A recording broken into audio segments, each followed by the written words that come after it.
Hey everyone, Lewis aka Spider-Man 991 here with another issue-by-issue review for the story arc known as Superman Reborn, where today I'll be talking about part 2 in Action Comics number 975.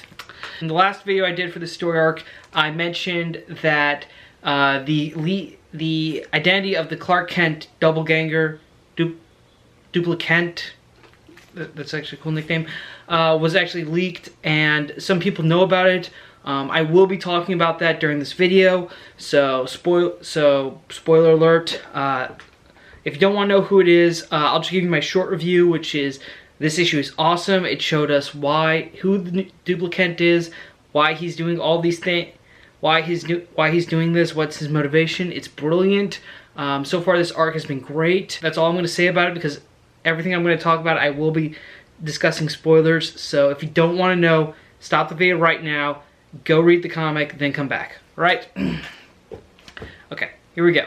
Now, the summary of this issue is basically Lois and Clark go to Metropolis, and they go into the apartment of the fake Clark Kent, and while they're there, they run into him, and they find out, and they finally push him, and they find out that his identity is really, again, last chance, Mr. Mxyzptlk. Mixie tells Superman that what happened to him was he basically got trapped in a prison by Mr. Oz, and Superman didn't save him. And basically, when he did get free, he decided to disguise himself as Clark Kent to avoid being recaptured, and also he found out that Clark Kent, in the New 52, Superman's identity was revealed, so he figured this could help get Superman's life back in order. In order to do that, he wiped his mind and literally believed he was a human Clark Kent, which ultimately then snapped when he discovered that Lois was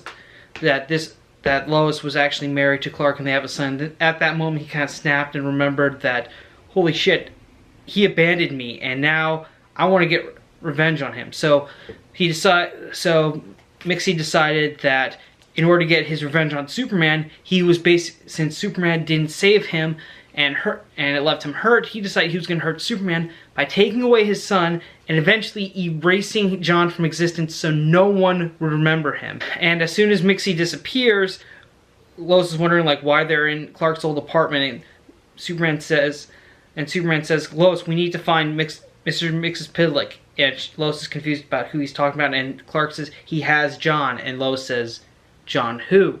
And that's where the main story ends. Now, because this is issue 975, it's a special anniversary issue, so they included a backup story, which is Mr. Mxyzptlk with John in the 5th dimension, and he talks to John and reveals how he was captured by Mr. Oz, and how he broke out, which is basically, normally when Mr. Mxyzptlk says his name backwards, that causes him to go back to the 5th dimension. So when he was in prison after a long amount of time, when he realized Superman wasn't saving him, in anger, he tried saying his name backwards so he could get out, and doing so he damaged the prison. And then he said so many times that he did get out, and and also told John why he became Clark Kent and how he did it. And of course, the whole time, John also reveals to Mixie that his dad told him stories about Mr. Mxyzptlk, and as sort of like bedtime stories when he was younger, and that was kind of a nice story. But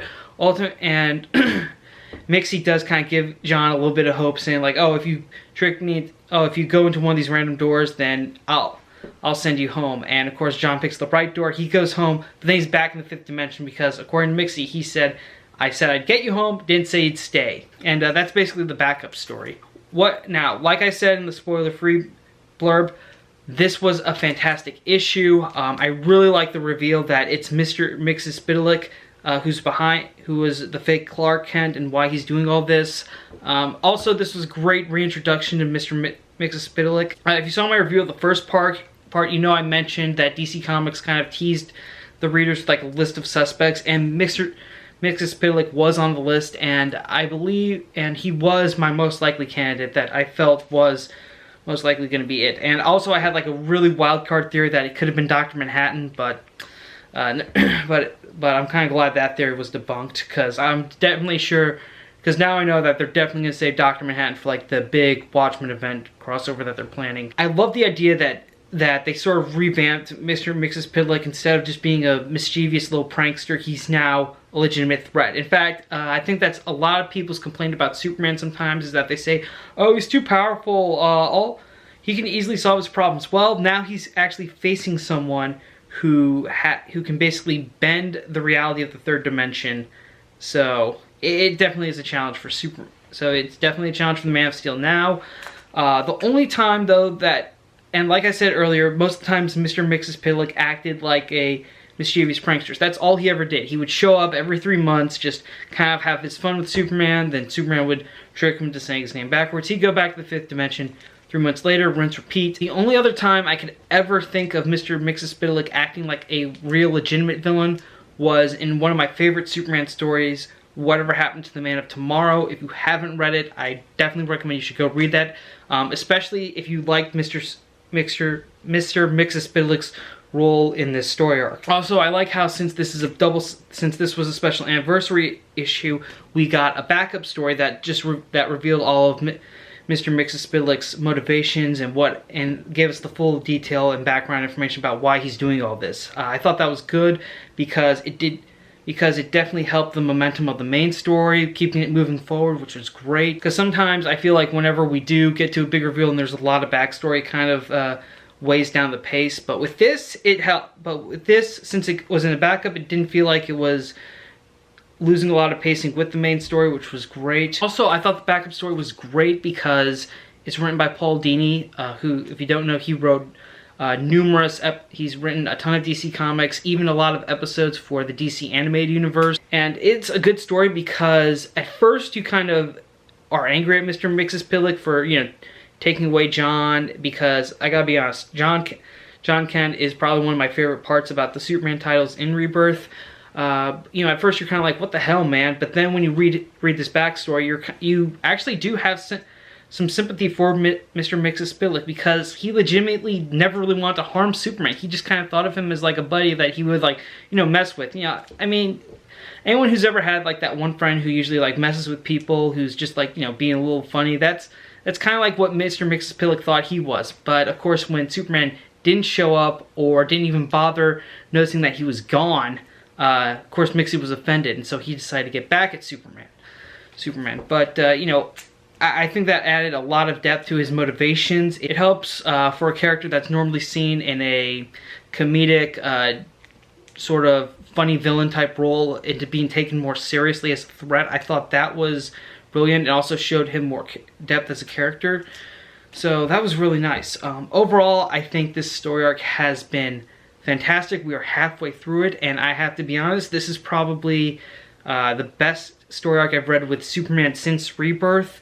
I think anyone, if you aren't reading any Superman titles for Rebirth, then I definitely recommend you should be reading them because they are awesome. We're also this story arc so far did a good job of answering one of the biggest mysteries we had since Rebirth began, which was who was the other Clark Kent. And now hopefully we'll get a little more information by the end of this arc that will answer another mystery, which is who is Mr. Oz. That's what I hope we get when this story arc finally concludes. Also, one more thing I want to add is that we're at issue 975 with Action Comics. We only have 25 more. 976 is going to come out this month. So if DC continues their twice a month publishing of this title, then by this time next year, we'll probably be celebrating Action Comics 1000. Yeah, that's going to be great. I can't wait for it. Overall, Superman Reborn, we're halfway through, and it is a great story arc. It has been holding my attention. I cannot wait for the next part coming out next Wednesday. I hope you guys agree with my opinions. If you have anything you want to talk about with this story, let me know in the comments below. Please do not spoil the reveal of who the double Clark Kent is to people who haven't seen it yet. So thanks again for watching. Thanks for subscribing to my channel. If you want to know when I'm going to post the next part, remember to stay notified. I'm Spider-Man 1991 saying, see you later.